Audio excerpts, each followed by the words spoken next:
Hello, colleagues. With each passing day, it is my hope that you and those you love are safe and secure, that your mind and body are well, that you are resilient in these times. I think we've run out of adjectives to describe the current situation. It's hard to capture the complexity of this moment and the way each of us feels.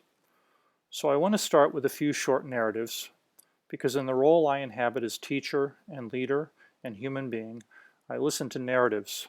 They create the tapestry of our collective story, of who we are. I recently heard from a fellow teacher who is a single mother caring for two children who rely solely on her. She's afraid about what happens if she contracts the virus and becomes ill. Who will care for her babies? Will she transmit the virus to them?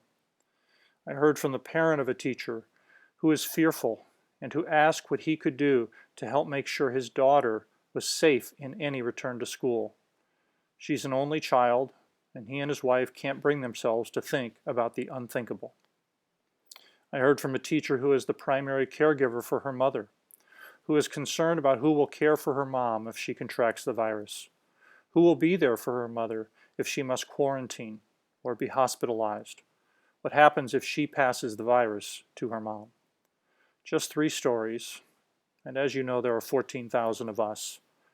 And thousands more stories fill my mailbox, each unique, each important, each part of the tapestry of who we are, each demonstrating care and empathy and love, and these lived narratives weigh heavily on our collective soul. We have children entrusted to our care in our homes and in our schools, and we worry about their safety. So when our employer carefully crafted a video message on Friday through the communications department that residents fund, we expected to hear that they heard our stories, that they understood our anxiety, that they had empathy for us as employees, and would work with us to make our workplaces safe and healthy. Instead, the video started with these words: "It's time for some fun fact-checking on our fall recovery considerations." This isn't fun for us as workers. This isn't a game to us. This is a matter of serious import. We need to ask ourselves some fundamental questions about the places in which we work. First, is it time to return to a building when we have one of the lowest nurse-to-student ratios in the area? Are we prepared to deal with a public health pandemic without a full-time nurse in every school building? Is it time to return to a building with the current HVAC systems in place? Our employer told our representatives on a tour of a school that they had been told the current HVAC systems were up to par to deal with this pandemic.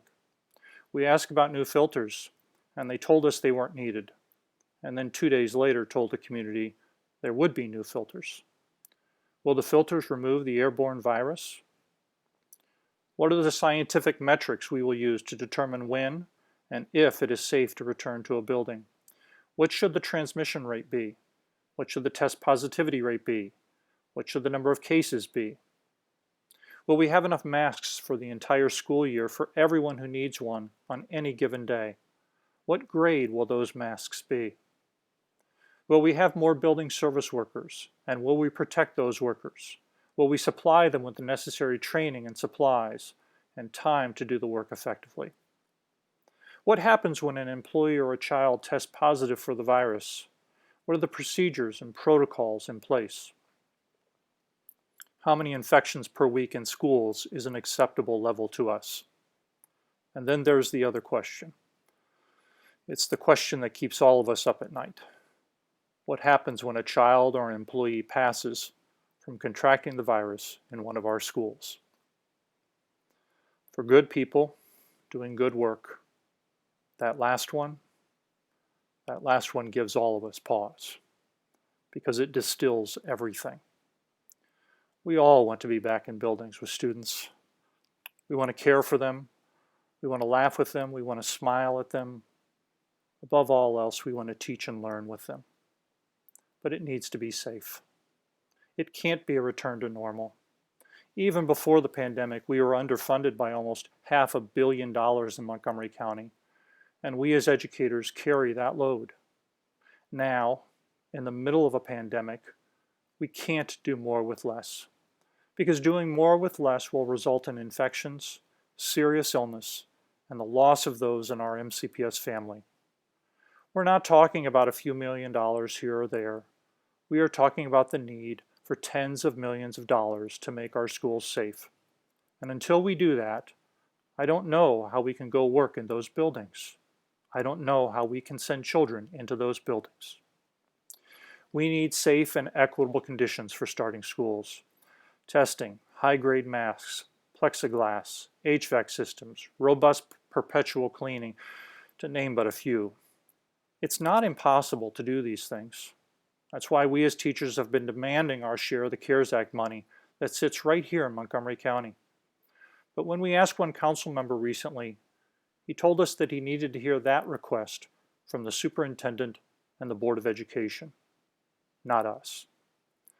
The Los Angeles teachers recently wrote, quote, "Despite an avowed interest in hastily reopening schools, American politicians and society as a whole have not done what is needed to safely restart, as evidenced by record-shattering infection rates, rapidly filling ICU wards, a grotesque lack of PPE for essential workers, a shameful lack of tests, an almost complete inability to contact trace new outbreaks, and dramatically disproportionate infection and death rates in Black, brown, and high-poverty communities."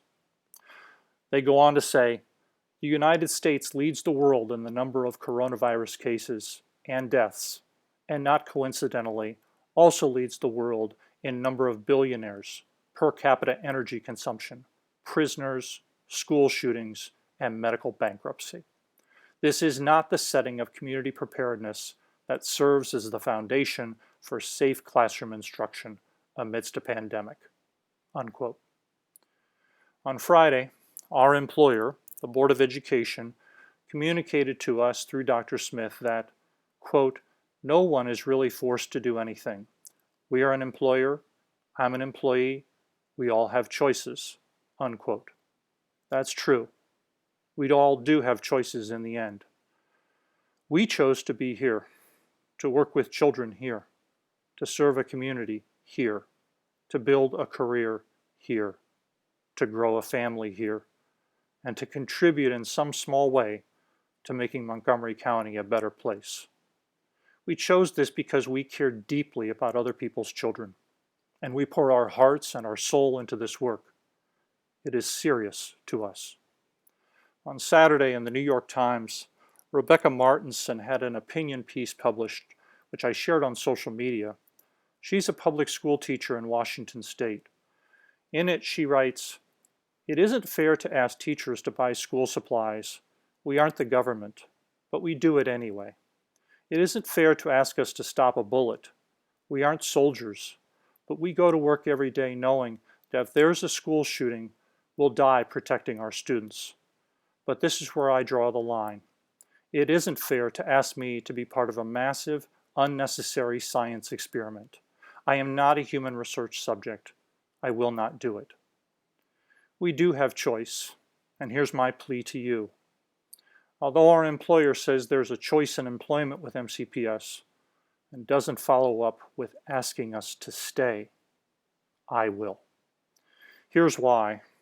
I've seen what we can do. We have assembled the finest group of individuals in the state who are committed to public education, and we care deeply. Just one example together, we took Broadacres Elementary School a few years back from the verge of a state takeover, and we turned it into one of the highest performing schools in the state.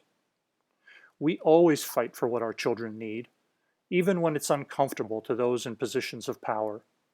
We've taken too long to build this workforce, and in the middle of a national teacher shortage, there's not a long line of educators behind us. Stay, and together we can fight for the schools our kids deserve. Some of you told me you felt the video on Friday from our employer was condescending, that it was gaslighting, that it made you feel small and angry, that it was another example of our employer using tactics to try and divide us from our community, that it was an attempt to union bust. The union isn't me, and it isn't you. It is all of us as a part of the largest labor union in the country with 3 million members. So please, write each Board of Education member and tell them that our concerns about safety for everyone are serious and not something to be used as, quote, fun fact-checking. Tell them to join us in fighting for the resources to make schools safe. Ask them what specific scientific metrics they will use to determine when to send people back into buildings. Tell them that seeking to divide us now, in this time of all times, is wrong. And ask them if they agree with fellow board member Pat O'Neill, who said in the Washington Post on Saturday, "This really is a matter of life and death. I understand children have lost a lot in learning, but I don't want to jeopardize children. I don't want to jeopardize staff, and I don't want to jeopardize community members. Be well, stay well. Thank you for all of your work."